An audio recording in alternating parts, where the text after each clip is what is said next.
como ganhar dinheiro no Brasil em 2025. Estamos em maio, tá chegando na metade do ano, muita coisa aconteceu nesse ano, muita coisa vai acontecer e eu vou falar para você a minha opinião se vale a pena investir em cripto, em renda fixa, em ação, em CRINCRA, título público. Mas eu vou contextualizar de forma super simples para você entender o que está acontecendo no Brasil agora e o que deve acontecer para frente.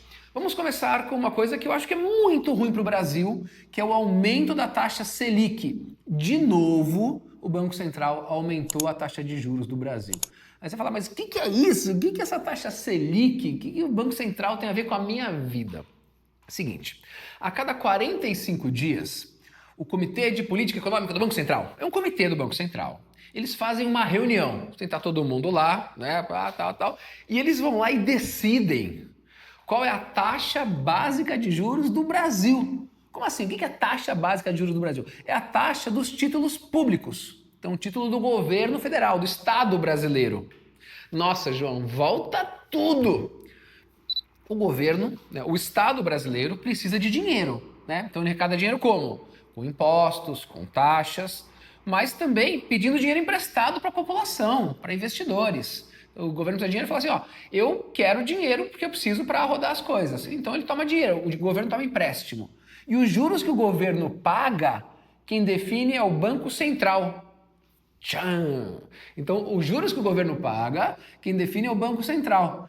Só que agora eu vou dar uma confundida na sua cabeça. Em 2021, no governo Jair Bolsonaro, foi lá e criou-se uma coisa que é a independência do Banco Central. Então eles definiram o seguinte, a partir de 2021, o Banco Central ele é independente do governo, ele tem vida própria. Mas é isso mesmo, então ele tem vida própria, mas ele define a política monetária do governo, que não foi ele que escolheu. Louco isso. Então funciona assim, no meio do mandato, o presidente vai lá e escolhe quem é o presidente do Banco Central para os próximos 4 anos. Então, nos 2 primeiros anos do Lula, quem definiu quem era o presidente do Banco Central tinha sido o Bolsonaro. Nos 2 primeiros anos do próximo governo foi o Lula. Pô, mas e agora o Galípolo, que é um cara bacana, um cara que o Lula definiu, por que raios que ele está só aumentando essa taxa de juros? Pois é, porque na verdade agora o Banco Central ele está mais a favor do mercado do que a favor do povo brasileiro, do que a gente acha que faz sentido. Então, isso é muito triste, né? Porque o Brasil hoje, ele tem uma das 3 maiores taxas, tá entre sempre 4º e 2º maior taxa de juros do mundo. Isso quer dizer o quê? Então, qualquer outro país do mundo paga, exceto esses 1, 2, 3, paga menos juros do que o Brasil. Isso é ruim para o Estado brasileiro. Por quê? Porque a maior parte do gasto do governo é com amortização em juros. E eu já fiz outro vídeo, que no final desse vídeo eu vou colocar lá para você ver, explicando isso. O governo gasta muito com esses juros, né? E quem define esses juros é o Banco Central. Uma coisa maluca, né? E vou só mostrar para você como o Banco Central não é tão independente assim. Roberto Campos Neto, que foi o presidente do Banco Central, indicado pelo Bolsonaro. Né? Ele trabalhava antes no mercado financeiro, no Santander. Trabalhava no Santander e tal. Trabalhou lá, foi para o Banco Central, ficou 4 anos, entendeu como funcionava. Né? Ele até apareceu no meio que ele tinha dinheiro lá em paraíso fiscal, que é uma coisa meio absurda, eu acho, para um presidente do Banco Central. Né? Enfim, aí ele saiu, né? Acabou o mandato dele, ele saiu e acabou de ser anunciado com um cargo altíssimo no Nubank. Nubank? Como assim? Sim, né?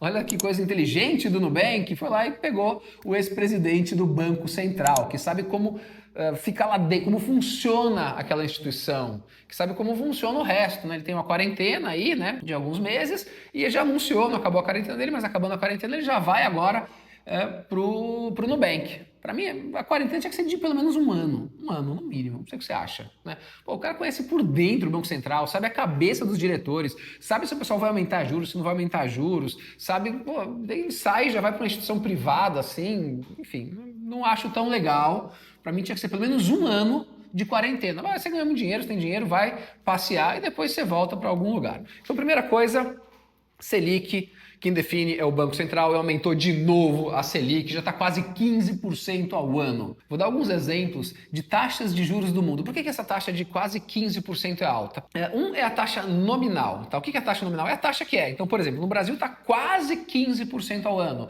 Você pega Japão, 0,5% ao ano, zona do euro, 2,4%, Estados Unidos, 4 alguma coisa, que é alto inclusive para os Estados Unidos, e por aí vai aumentando. México, é altíssima do México, é 9%. O Brasil é muito mais do que isso, né?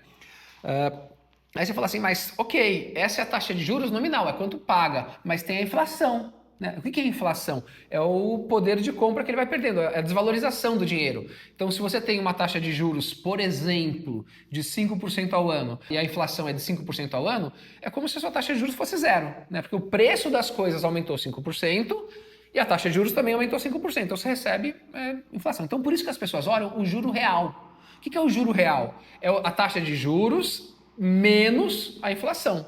Então quanto está ganhando. E na taxa de juros real, que aí o Brasil, vou passar aqui um dado recente para vocês, o maior do mundo é a Turquia, e depois vem 3 países, que é Argentina, Rússia e Brasil. A Turquia está com 11,9 juros reais. Então pagou a inflação, além disso ganha 11,9. Depois tem a Argentina que está com 9 e pouco, o Brasil está com 9 e pouco e a Rússia com quase 9. Então tem esses 3 países que estão, esses 4 países que estão assim. Mas você vai baixando, por exemplo, Reino Unido, né? Reino Unido está com menos de 2% de juros reais. Estados Unidos 1%, Itália menos de 1% e por aí vai. Então, o Brasil tem uns juros reais muito grandes, uma taxa de juros muito grande e não precisa ser assim. Vamos lá, próximo ponto. Por que os juros do Brasil estão tão altos, né? O Brasil segue uma linha que é muito difundida no mundo, que você aumenta a taxa de juros, para quê? Para conter o fantasma da inflação. Óbvio que ninguém gosta da inflação, né? E qual que é a lógica? A lógica é a seguinte, a inflação é aumento de preços. Então, na lógica econômica, que predominante, fala assim, as pessoas estão consumindo muito, estão consumindo. Quanto mais as pessoas consomem, mais os preços sobem. Aí o governo fala assim, opa, peraí, as pessoas estão consumindo demais, deixa eu tirar dinheiro da economia. Qual que é o ponto que está errado? No Brasil, a inflação não é por excesso de consumo. O preço do alimento não cresce porque as pessoas estão comendo muito arroz e feijão. O preço da energia não cresceu porque as pessoas ficam ligando vou ligar a luz agora, vou ligar mais a luz. Não é isso, não é? Óbvio que não é por isso que a luz está subindo. Então, o preço do gás, por que ele subiu?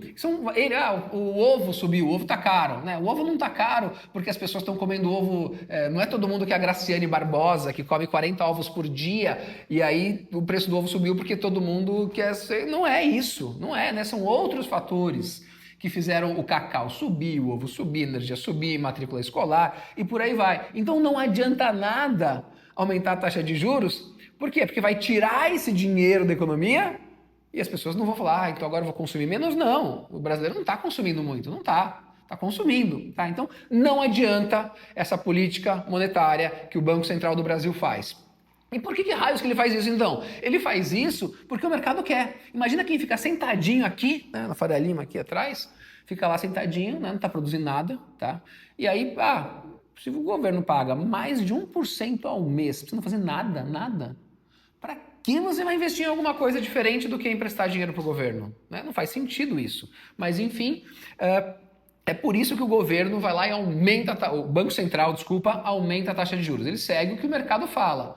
É ligado ao mercado, tem pressão do mercado, né? E o mercado fica com essas historinhas todas, o fantasma da inflação. De novo, é horrível a inflação, mas você não vai controlar a inflação hoje no Brasil com a taxa de juros. Portanto, você querer acabar a inflação em 2025 no Brasil com o aumento da taxa de juros é a mesma coisa que você jogar álcool para apagar o fogo. Faz sentido você falar, vou apagar esse fogo aqui, deixa eu jogar mais álcool. Não vai dar certo, né? Então é isso que o Banco Central está fazendo agora, ele está jogando álcool no fogo. E aí eu chego na próxima pergunta, que é quem perde com a taxa de juros? Então vamos lá, pensa que tem uma empresa, né? Uma empresa que ela tem que pegar dívida, quase toda empresa tem que ter dívida, tá? Por quê? Porque faz parte do dinheiro, precisa de capital de giro e tal.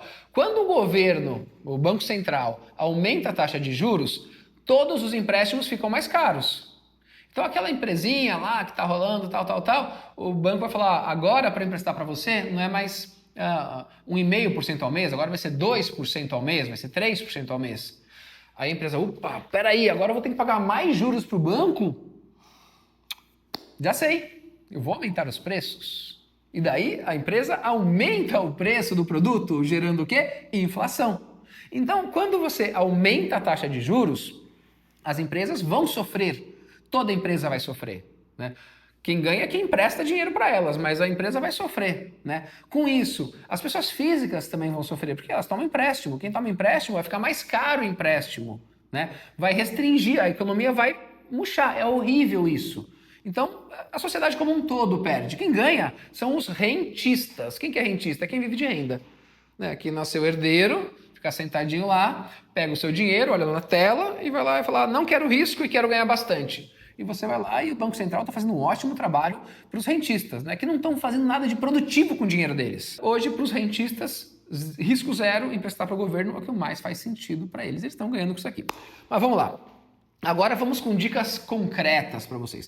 Vale a pena investir em imóveis. Então aqui é muito importante falar que eu não estou falando imóvel para você morar, tá? Não estou falando imóvel para morar. Imóvel para morar eu acho que vale, né? Aí tem que ver as suas condições, como tá, mas aqui é investir em imóveis ou investir em fundos imobiliários, de uma forma geral. Óbvio que pode ter uma boa oportunidade, aí vale. Mas de uma forma geral, quando o juros está muito alto, não vale a pena investir em imóveis. Por quê? Porque a locação, ela não vai conseguir pagar muito. Não dá para você chegar para o seu...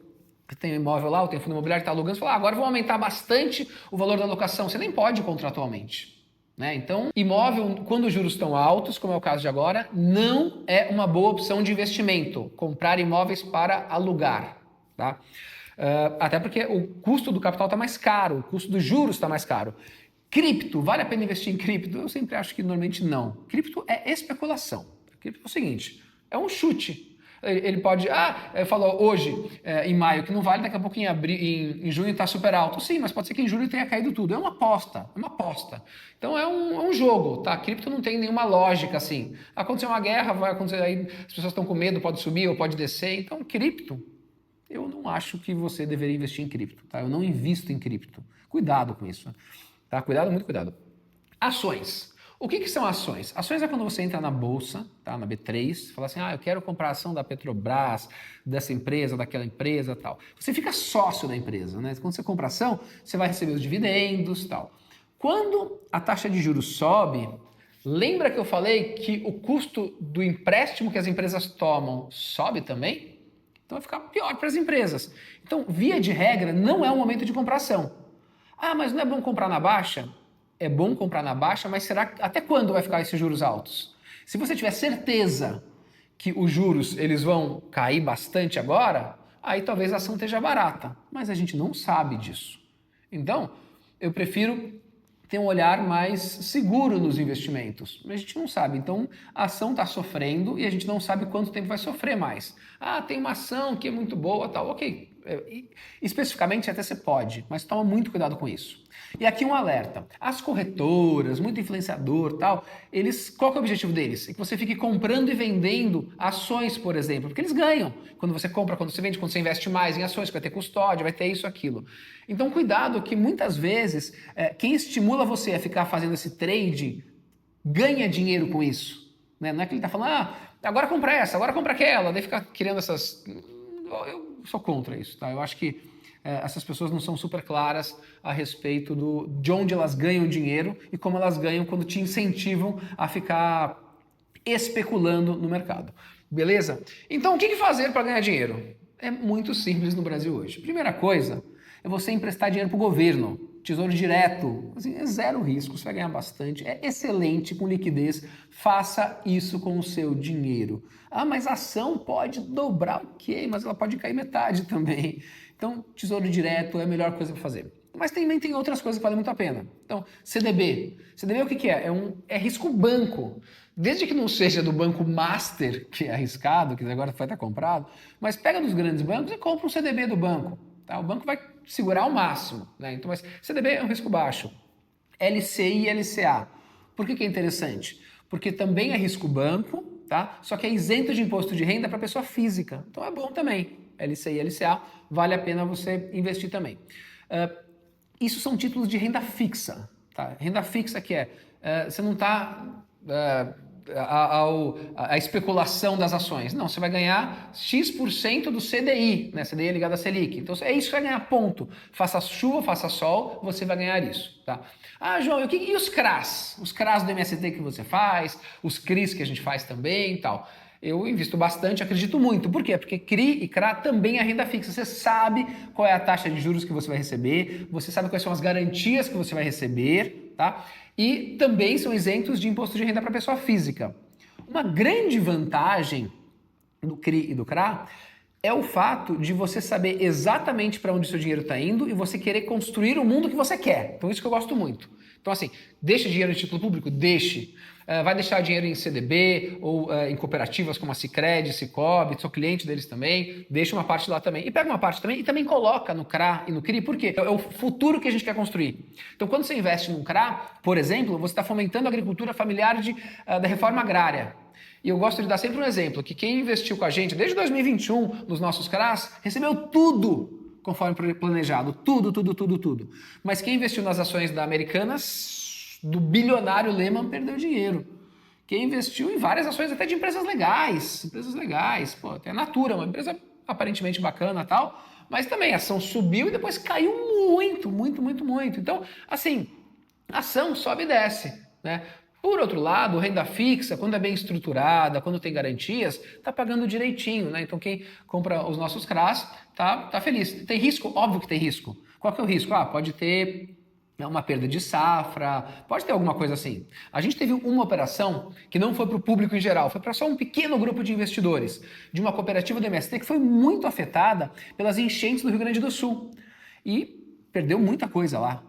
E agora o que aconteceu? Eles tiveram 6 meses em que eles não pagaram, combinado com a gente, com os investidores, e depois voltaram a pagar e todos os juros daquele período não pago foi incrementado depois. Então o investidor não perdeu nada.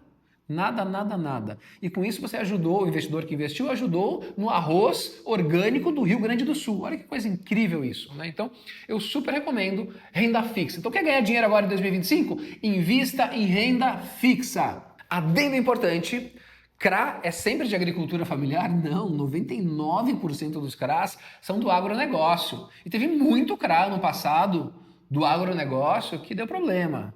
Teve muito FIAGRO, que é fundos de investimentos do agronegócio, que também deram problemas. Por quê? Porque daí é outra lógica, tá? O agronegócio é uma lógica diferente da agricultura familiar.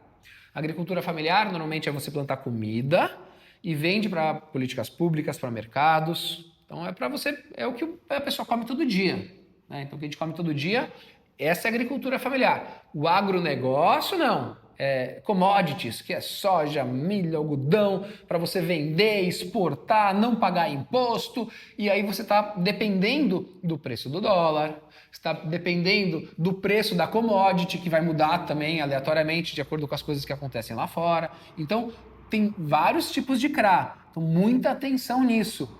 E aí, CRI? O que é CRI? CRI é o Certificado de Recebível Imobiliário, tá? Então tem o fundo imobiliário, que é uma coisa, tem alguns fundos que compram CRI. CRI é uma dívida imobiliária. Então, quando eu falei assim, não invista em imóveis, ou não recomendo que invista em imóveis agora, é para você comprar um imóvel que vai pegar o aluguel. Mas o CRI é uma dívida. Então, quando você investe no CRI, tem uma taxa de juros lá, você não está dependendo do preço do aluguel. Então você está fazendo um CRI, por exemplo, para financiar a construção de um prédio. Isso pode acontecer. Vai construir um prédio e depois de construído ele vai pagar para você numa taxa que você já combinou. Por quê? Porque é renda fixa. Na renda fixa você combina a taxa antes. Então você não está naquele risco. Fica assim, segura, sabe qual que é, vê quais são as garantias e vai para cima. E quando for investir num CRA, num CRI, num FIAGRO, num fundo imobiliário, num CDB de banco, entenda um pouco mais quem é a empresa que vai pagar aquilo, quem está estruturando aquilo, como funciona, quais os seus interesses por trás daquilo. Isso é muito importante, muito importante. Por exemplo, você vai investir num CRA, procura saber o que você está financiando. Você está financiando agrotóxico? Você está financiando uma empresa que eventualmente pode desmatar? Ou você está financiando agricultura familiar? Um CRI também, para que é esse CRI? Para uma construção que faz sentido ou não? Fundo imobiliário da mesma forma, FIAGRO também. Tenta entender para onde vai o seu dinheiro. Resumindo, nós temos uma taxa de juros altíssima no Brasil, temos um Banco Central que não é alinhado com os interesses da economia como um todo, infelizmente, que ele segue uma lógica que eu acho que não faz sentido, que é aumentar juros para baixar a inflação, como eu expliquei para vocês, porque a inflação não é porque as pessoas estão consumindo muito, mas por outros motivos. E com isso, com esses juros muito altos, que o Brasil tem um dos juros mais altos do mundo, a melhor coisa para investir é a renda fixa. E título público, faz muito sentido, mas se você quiser colocar o seu dinheiro em algo que está fomentando o mundo que você quer construir, que você acredita, aí olha CRA, olha CRI, mas sempre olhando para onde está indo o dinheiro. Muito obrigado por você ter assistido esse vídeo. Se você gostou, se inscreve no canal, a gente está nos primeiros vídeos ainda, a gente quer crescer muito para chegar em mais gente. Comenta aqui embaixo o que você achou, a gente lê todos os comentários e curte também. E compartilha para mais gente saber. Valeu!